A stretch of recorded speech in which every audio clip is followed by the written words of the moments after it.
Hello et bienvenue dans une nouvelle vidéo. Aujourd'hui, on va tester ensemble un correcteur de chez Catrice. Il s'agit du Under Eye Brightener Instant Awake de chez Catrice, donc vraiment pas cher, je me rappelle pas du prix mais j'essaierai de vous le mettre ici. Et c'est dans la teinte 010 Light Rose. Ça ressemble donc à ceci, je l'avais déjà swatché vite fait. C'est donc un produit qu'on met en dessous de l'anti-cerne, donc sur le contour des yeux, enfin sur la zone en dessous des yeux, pour venir illuminer le dessous des yeux. De par sa couleur, ça peut aussi corriger un petit peu la discoloration qu'on peut avoir à cause des cernes. Donc là, j'ai encore rien. Je vais mettre mon primer, mon fond de teint, et puis on se retrouve juste après pour du coup le tester d'un côté uniquement. Donc, on va maintenant tester ce petit produit. Moi, je vais l'utiliser en dessous de mon anti-cerne.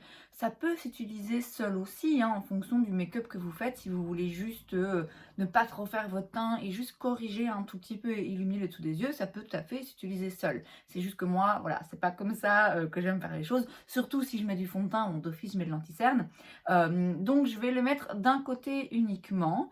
Par-dessus, je vais mettre mon anti-cerne de chez Tarte, mon Shape Tape, parce que c'est un anti-cerne que je connais très bien, donc je vais pouvoir voir vraiment comment l'anti-cerne réagit par-dessus ce produit. Donc je vais utiliser un petit pinceau, c'est le 142 de chez Zoeva, et je vais venir en mettre ici.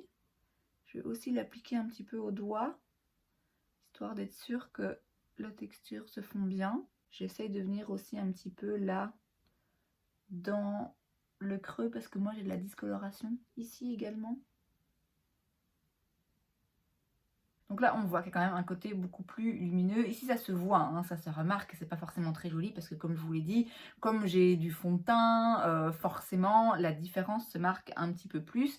Mais je pense que c'est clair, on voit que c'est plus lumineux et on voit que ça a corrigé aussi le côté un petit peu plus foncé de ce côté-là. Je me rapproche aussi pour que vous voyez un peu la texture. Alors c'est crémeux, donc ça va filer dans les plis. Ça c'est d'office. Je vais le retravailler un petit peu au doigt évidemment avant d'aller avec l'anti-cerne. Et moi de toute façon par-dessus l'anti-cerne, je vais poudrer, hein. Je poudre toujours. Mais clairement je pense que si vous décidez de l'utiliser seul, parce que vous ne mettez pas forcément du make-up et que vous voulez juste un petit truc pour illuminer le dessous des yeux, ouais, je pense que ça va filer dans les plis. Donc seul, on remarque la différence. Moi, la question que je me pose, c'est quand on rajoute de l'anti-cerne, surtout un anti-cerne couvrant comme c'est le cas aujourd'hui, est-ce que vraiment la différence se marque ou pas? Donc on va voir ça. J'en mets un peu de ce côté. Et maintenant, on va de l'autre côté. Donc je vérifie juste qu'il n'y ait pas déjà des endroits où il y a un peu plus de matière. Donc là, l'anti-cerne est mis des deux côtés. J'ai l'impression que ce côté est peut-être un peu plus lumineux. Bon, maintenant, forcément, j'ai une fenêtre qui est là, même si j'ai fermé le store, normalement, ça joue pas trop. Je me rapproche pour que vous voyez la différence. Ouais, il y a une légère différence. C'est un petit peu plus lumineux de ce côté. Vous allez dire encore heureux, hein, sinon ça servira vraiment à rien. Mais voilà, je vous avoue que moi j'étais toujours un petit peu sceptique par rapport à ce genre de produit. Les correcteurs couleurs, forcément, hein, ça joue un rôle. On le sait qu'il y a des couleurs qui illuminent, qui vont aller neutraliser d'autres couleurs, etc. Ça c'est voilà, c'est un fait. Mais c'est vrai que j'étais un petit peu sceptique de me dire, est-ce que concrètement quand on fait tout le make-up, est-ce que vraiment ça joue encore énormément ou pas? Là, il me semble que je vois quand même encore une différence. On va voir si on continue de voir une différence ou pas avec la poudre. Et pour la poudre, justement, je vais prendre la poudre que je prends à chaque fois quand je veux réellement tester un produit parce que c'est la poudre, d'après moi, standard, vraiment la meilleure poudre qu'on puisse imaginer et qui en même temps ne va pas aller trop changer la façon dont d'autres produits fonctionnent.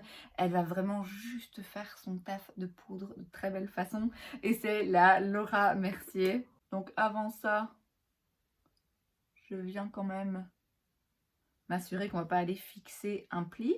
Je prends ma petite houppette Linda Alberg. Et voilà maintenant le résultat. Alors, j'ai l'impression qu'une fois que la poudre est rajoutée, ça se marque un petit peu moins. C'est très difficile à dire, hein, parce que déjà, il faut prendre en compte le fait que forcément, les deux côtés, dès le début, sont pas forcément exactement identiques. J'ai forcément pas exactement le même cerne au même endroit, vous voyez. Et puis forcément, si on regarde et qu'on cherche une différence, on finit par la trouver. J'ai l'impression que il y a un petit côté ici un petit peu plus sombre, qu'il n'y a pas de ce côté-là. Mais est-ce que je l'imagine? Est-ce que la lumière joue un peu aussi? Est-ce que dès le début, peut-être que ce côté était un peu moins sombre? Écoutez, pour le moment, oui, moi j'ai l'impression de voir une légère différence. Maintenant, c'est pas non plus une différence qui me choque. Et je me dis pas quand je vois ce côté de mon visage, mon Dieu, quel est ce cerne horrible. Et quand je vois de ce côté de mon visage, waouh, je n'ai absolument aucun cerne. Non, je me dis pas ça non plus. Il y a une différence que j'ai l'impression de remarquer. C'est avec le temps et des utilisations répétées que je pourrais décider si, d'après moi, la différence se marque suffisamment pour que ça nécessite un step supplémentaire dans ma routine en fait. Donc écoutez, ce que je vais aller faire maintenant, c'est finir le reste de mon make-up, filmer une autre vidéo. Il est en ce moment, je pense, un petit peu avant midi. Et donc je reviendrai vers vous plus tard dans la journée pour voir, à la fin de la journée, hein, si ça a filé dans les plis différemment ou pas. On se retrouve un peu beaucoup plus tard. Il est 18 h maintenant. Je pense que je vais pas tarder à aller me démaquiller parce que je voudrais bien faire un petit gommage, je voudrais bien laver mes cheveux, mettre du vernis, enfin bref. Donc je vais plus porter le make-up très longtemps, donc ça n'aura pas été un test vraiment sur toute la journée parce que j'ai porté le make-up entre midi et 18 h en gros. Mais quand même, on va regarder à quoi ça ressemble après quelques heures. Donc je me rapproche et je regarde d'abord en termes de plis. Ça n'a pas plus filé de ce côté que de celui-là. C'est ce qui me faisait un petit peu peur, hein, entre autres, c'est que le fait d'avoir une couche en plus, ça rajoute de la texture et du coup ça fasse tout fouiller dans les plis un petit peu plus vite ou de façon un petit peu plus intense. Or, c'est pas le cas. C'est vraiment pareil. Donc déjà, ça n'aggrave pas le fait que l'anti-cerne aille en dessous, dans les plis. Est-ce que là, après quelques heures, je remarque encore une différence en termes de luminosité? Je sais pas. J'ai l'impression, c'est bizarre, hein, j'ai l'impression que vraiment dans le creux là, il y a une petite différence. Où il y a un côté un peu plus lumineux et un peu plus camouflé de ce côté. Où là, on remarque un petit peu plus la couleur du cerne. Mais bon, après, j'ai un anti-cerne couvrant, hein, j'ai le Shape Tape.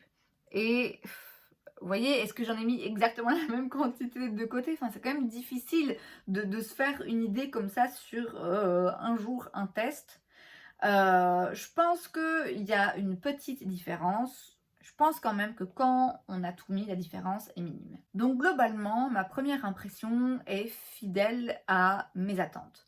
C'est-à-dire que c'est pas un produit qui est inutile. C'est un correcteur couleur qui a une teinte qui va effectivement illuminer le dessous des yeux et qui va effectivement contrebalancer la teinte de certains cernes. Donc ça fonctionne, c'est indéniable.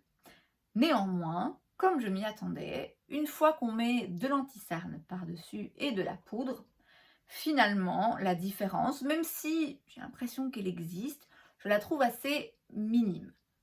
C'est un premier test, ok, c'est une première impression. Je vais continuer de le tester avec d'autres produits, avec d'autres anti-cernes, avec d'autres poudres, etc. pour voir vraiment ce que ça vaut. Je vais continuer de l'utiliser. C'est vraiment qui tout double. Il se peut que à force de l'utiliser, je me rende compte de la différence et que je me dise que ça devienne un automatisme en fait, et que ce soit voilà que simplement j'utilise ce genre de produit à chaque fois que je me maquille, au même titre que j'utilise du fond de teint ou de l'anti-cerne à chaque fois. Vous voyez que ça devienne vraiment un nouveau pas dans ma routine.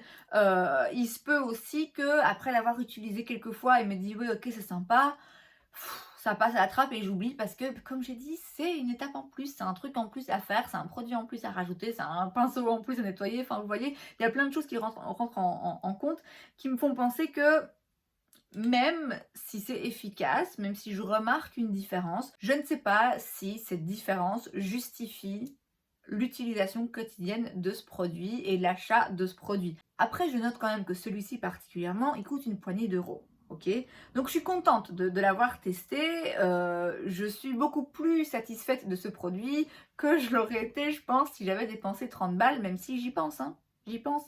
Il y a des correcteurs du même genre chez Becca notamment, la marque n'existe plus, mais ce produit-là est encore vendu. Il y en a un autre chez Bobbi Brown, chez NARS, enfin il y a des correcteurs comme celui-ci dans des marques un petit peu plus haut de gamme pour lesquelles voilà, je suis quand même curieuse, je suis tentée d'essayer ces produits-là, mais ils coûtent beaucoup plus cher. Et donc c'est vrai que je me dis, payer cher un produit où ouais, je vais voir une différence, mais ça me fait juste bosser plus, je sais pas si c'est forcément très utile. Donc là en l'occurrence, je trouve que ce produit est très bien. Si vous cherchez un correcteur couleur, celui-ci fonctionne. Franchement, il fait le job. Il illumine, il corrige la couleur de certains cernes. Il n'y a rien à dire. C'est une texture agréable. Pas une texture, j'avais un petit peu peur que ce soit sec dans ce genre de format de peau. C'est pas sec. C'est pas non plus un truc trop émollient. J'ai vraiment l'impression que c'est une très très très bonne texture pour le dessous des yeux. Après, moi, j'ai pas un dessous des yeux avec particulièrement beaucoup de problèmes. Mais donc voilà, je pense que c'est un bon produit. Que si vous cherchez ce genre de produit, vous pouvez franchement acheter celui-là. Je n'ai jamais comparé à d'autres. Donc voilà, je sais pas. Peut-être que ceux qui sont plus chers sont vraiment beaucoup beaucoup mieux. Mais moi, celui-là, je vois vraiment aucun problème avec ce produit.